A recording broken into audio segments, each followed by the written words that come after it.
Hey, Charlie here from Guitar Mastery Method, and after watching this free lesson, you're going to be able to instantly play guitar solos in any major or minor key.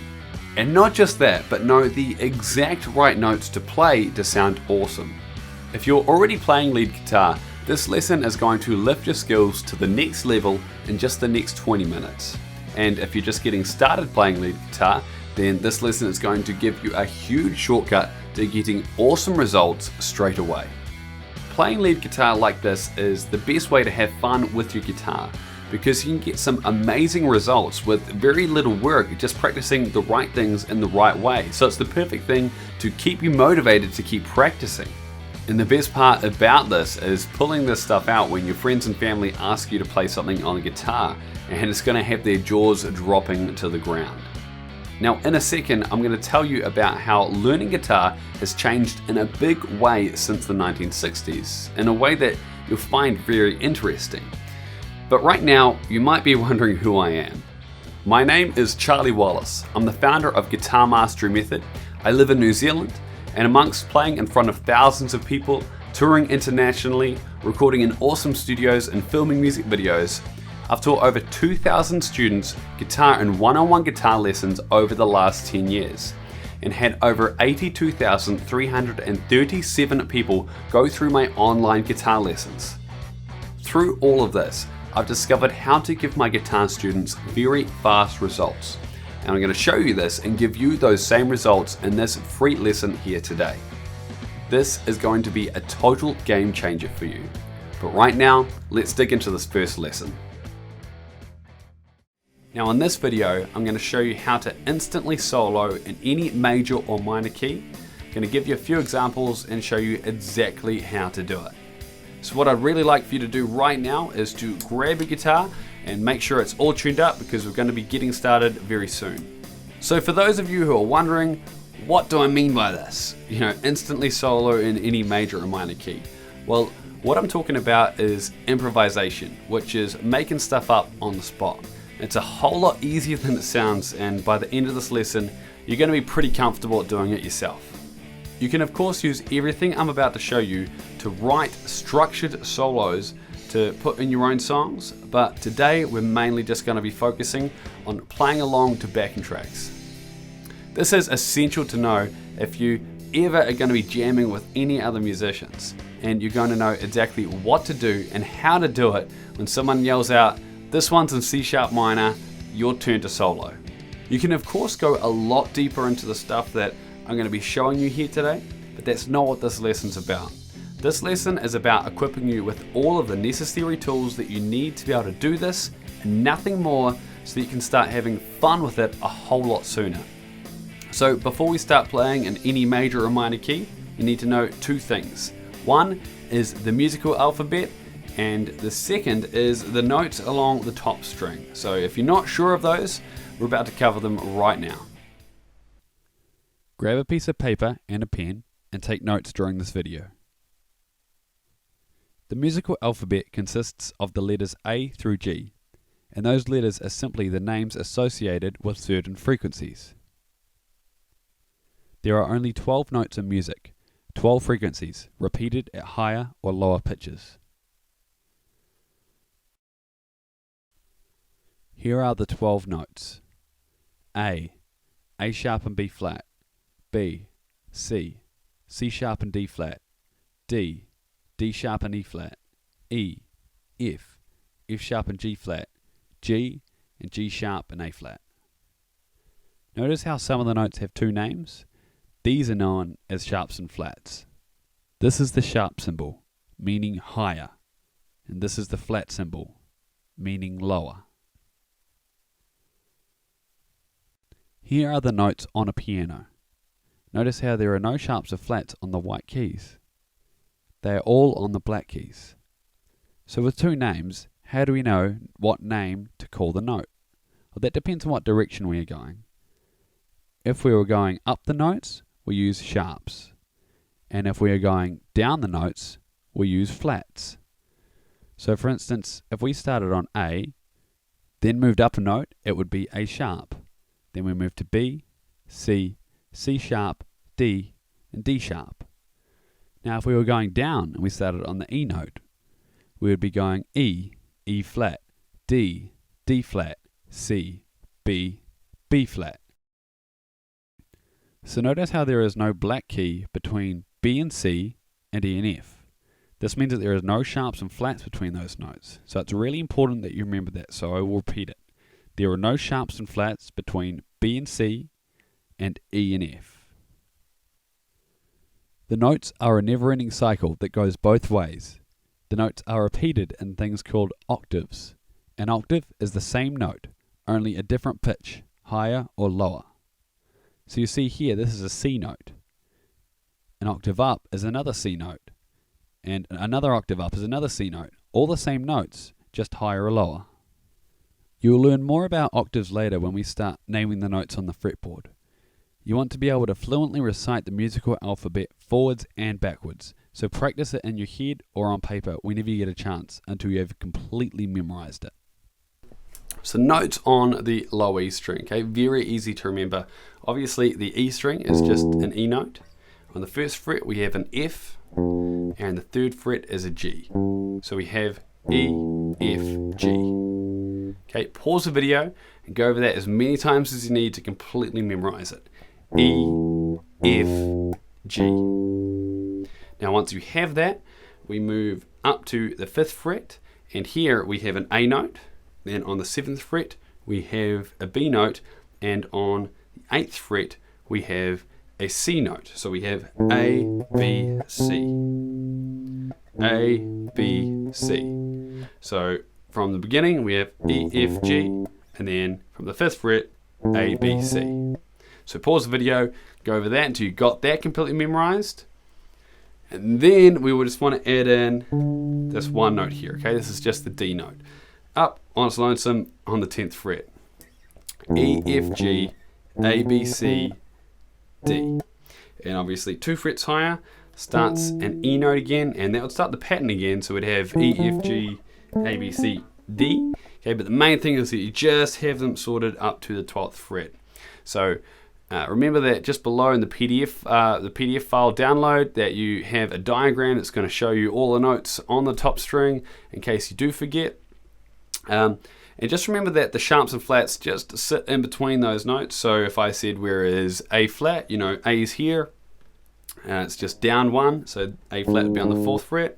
If you're looking for C sharp, you know, C is here on the 8th fret. It's obviously just 1 fret higher, and that's where C sharp is. Okay, so just pause the video and make sure you have memorized all of those notes on the top string before you move on. Now you need to memorize a very easy to remember scale pattern as well. And you may already know this, but we're just going to cover it here just in case. And remember that you also do have this in your PDF download as well.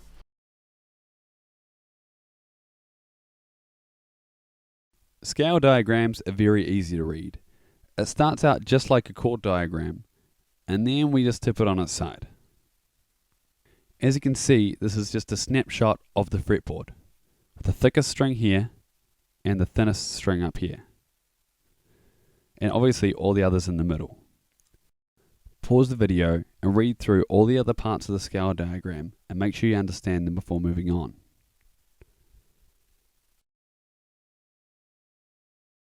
You'll notice that there are no open notes here, so it tells you exactly what fret to start on here. So to play this scale, you start from the lowest note and go through to the highest.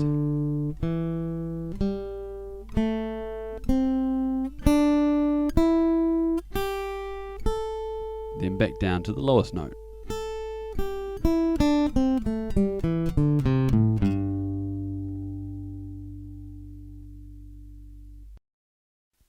So to recap, this is a scale diagram, a snapshot of the fretboard.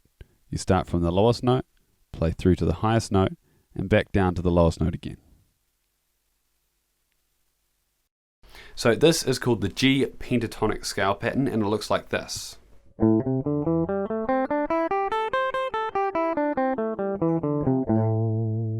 So don't worry if what I'm about to say will just go straight over your head, but this is just for those who are wanting to know, why it's actually called a G pentatonic scale pattern.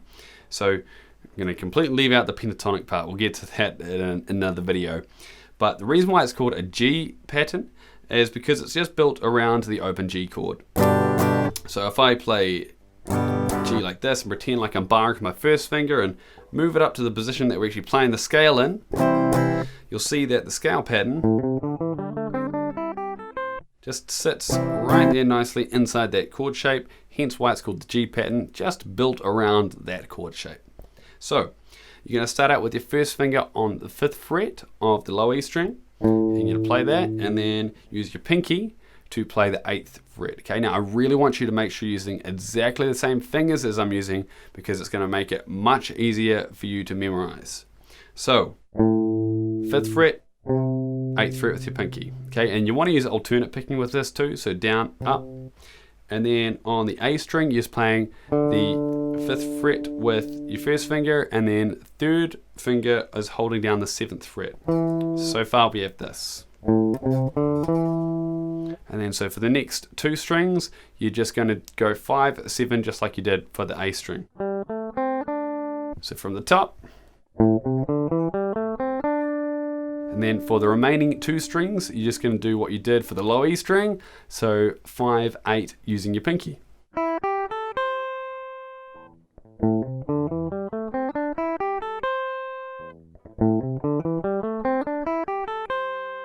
And when you get to the bottom, you're just going to play it in reverse.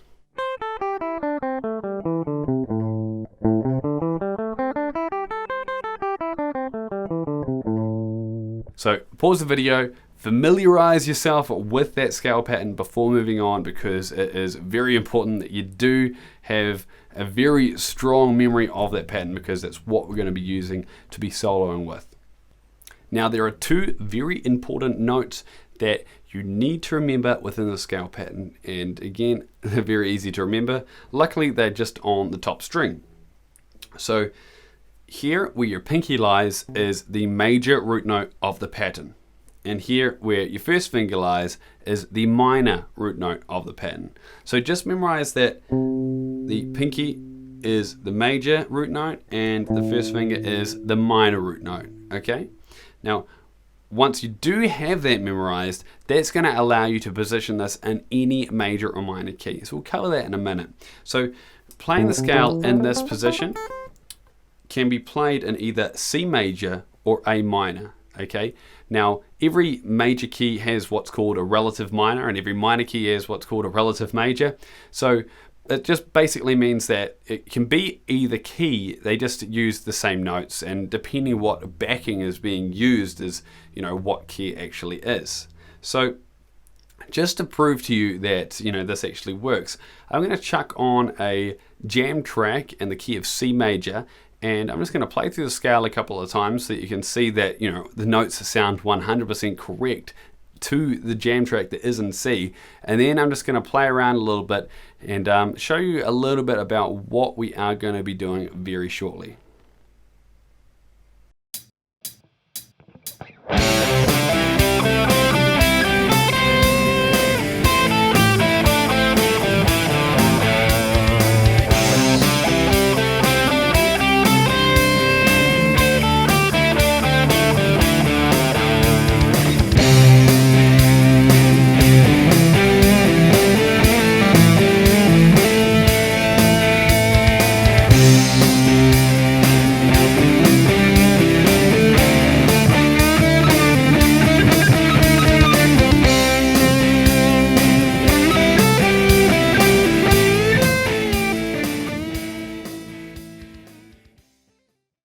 Alright, so that's a really good example of just jumping around, playing some random notes, okay? Doesn't have to be anything special to begin with, okay?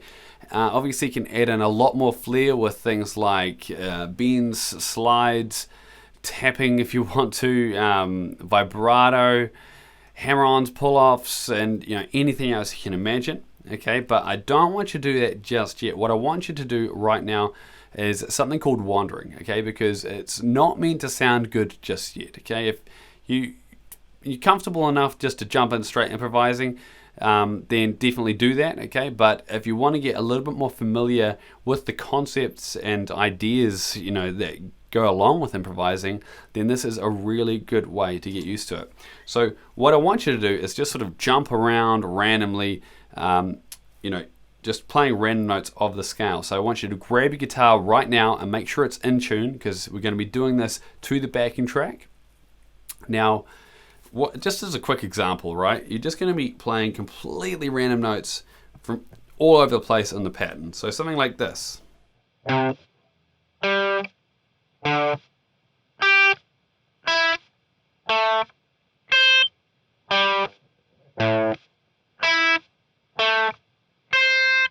Alright, now as you do that to the backing track, you'll see that even though you're just jumping to random notes, all of those notes completely fit to the backing track because they are in the right key.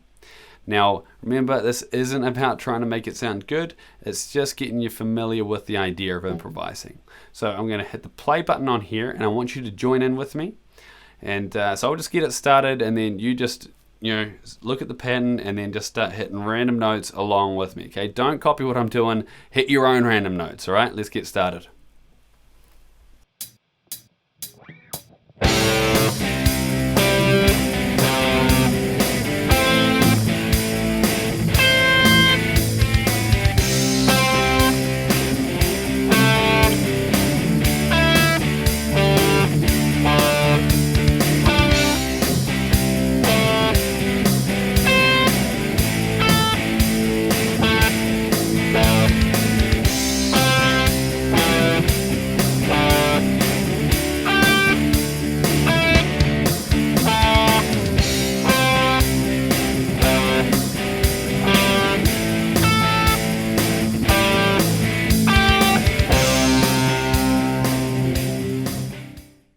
Okay, so that's a really quick example of wandering around the scale pattern to the backing track. Now remember, you do have that backing track just below this video. You can download that to your phone, to your tablet, to your MP3 player or whatever, or you can stream it straight from this page. Okay, now what I really want you to do is to spend a little bit of time just doing this wandering around kind of thing. So feel free to pause the video now and just have a little play around with that before going on. So what you just did was improvise with me. It might not have sounded all that great, but that's not what matters at the moment. What matters is that you're just getting comfortable with the idea and just getting used to, jumping around that scale pattern. Now I'm going to add 3 more notes, and this will just give you a little bit more room to move around in. So we have the scale pattern here. Okay, and what we're going to be doing is adding this note, and this note. So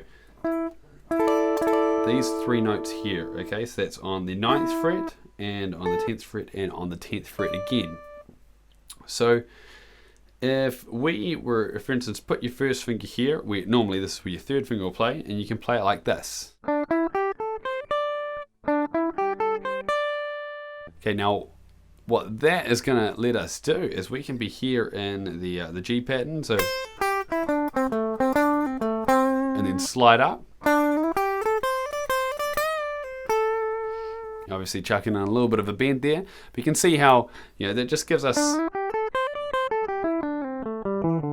little bit more room to move around. So remember that you do have this in the reference PDF that you can download just underneath this video, okay? But it's really easy to remember because you've got these notes here, and then it's just shifted up 2 frets, exactly the same. Shift it up. So now I'm going to do another demonstration to that C major jam track using the G pentatonic pattern, adding in these 3 extra notes. So here we go.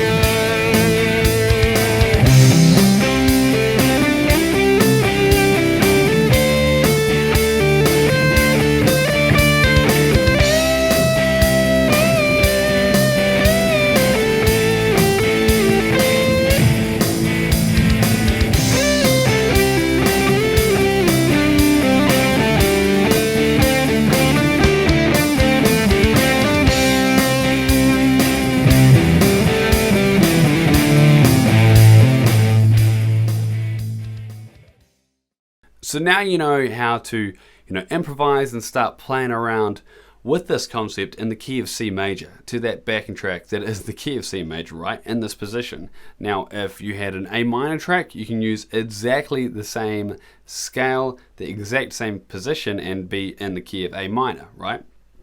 Now, I'm going to show you how you'd move this to be in a different key. So, for instance, I've got another backing track that I've given you, and this one is in B minor, and I'm going to show you an example of that. So, we look at the scale pattern, right, and we have the major root note over here and the minor root note over here. So we want this finger here to land onto a B note, and we know, because we now know the notes on the fretboard on the top string, that we have E, F, G, A, B. So B is here. So as long as I put my first finger here and play through the scale pattern, then I'm going to be in a perfect position to play along to the B minor track. Now remember, we have that scale position,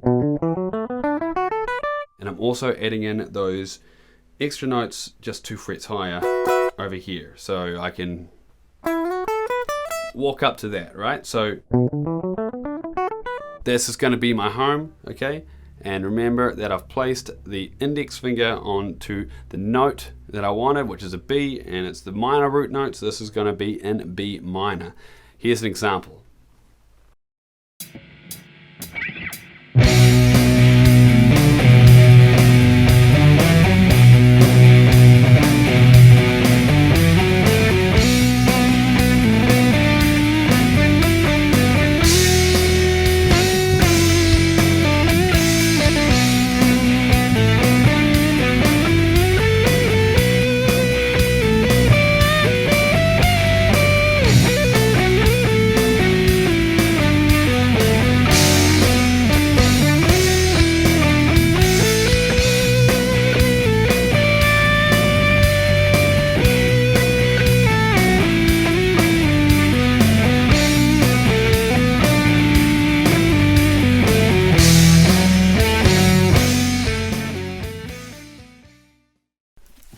So you see, I'm using exactly the same pattern and, just moving around in the same sort of ways. And it sounds perfect to the B minor track because I'm playing in the right position. All I did was put my first finger on the B note, and, it's the root note, the minor root note. So everything is placed perfectly into position. So now here's another example, right? Now I'm going to play in the key of E minor.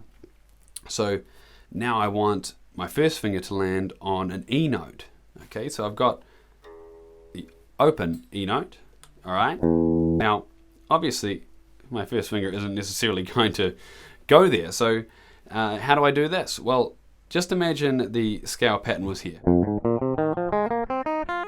Now, if I shift it down a fret, I've now just got lots of open strings. So I just go like this.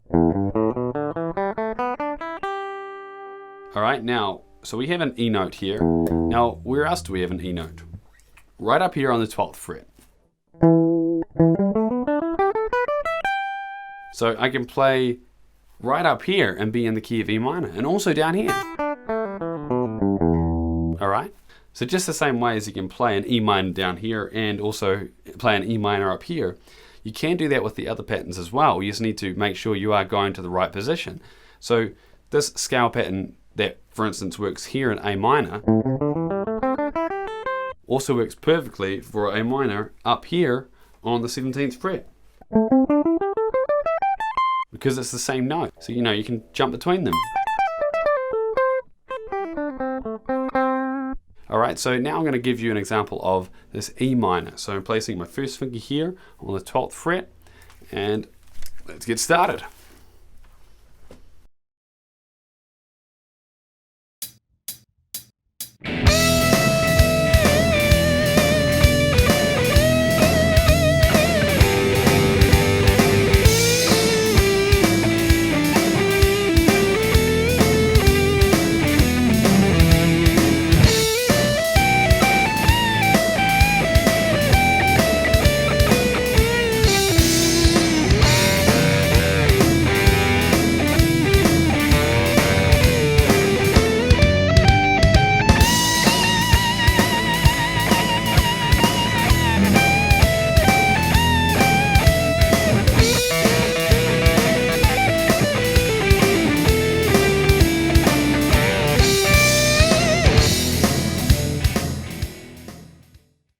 So what notes should you start and finish on?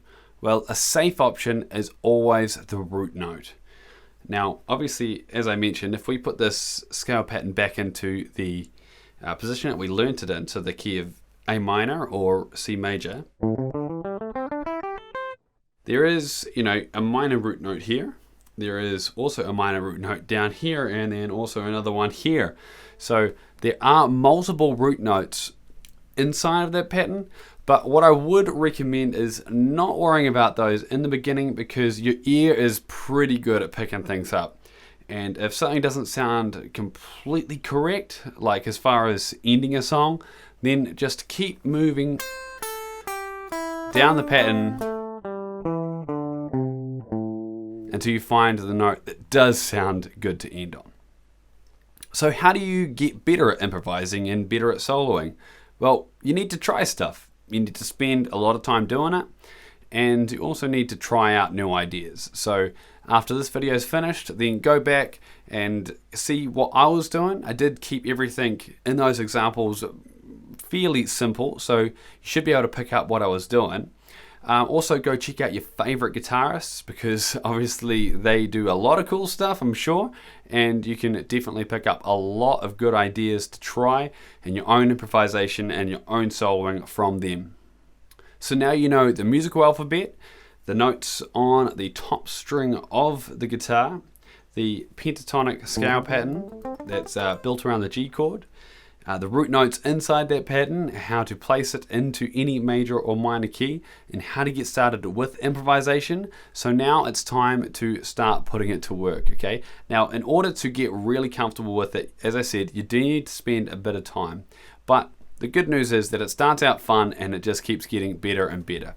So below you have the 3 backing tracks that I gave demonstrations with. So 3 different keys to practice this stuff to. So download those and play them on whatever you play your music on. Jam along them to your guitar, whether you've got electric, whether you've got acoustic, it doesn't matter. All the principles apply. And make sure you download the PDF file that you'll find just below next to those MP3 downloads for the backing tracks, because there's all the reference material for everything that we've covered here today. Alright, so I hope you enjoyed going through this lesson as much as I enjoyed bringing it to you.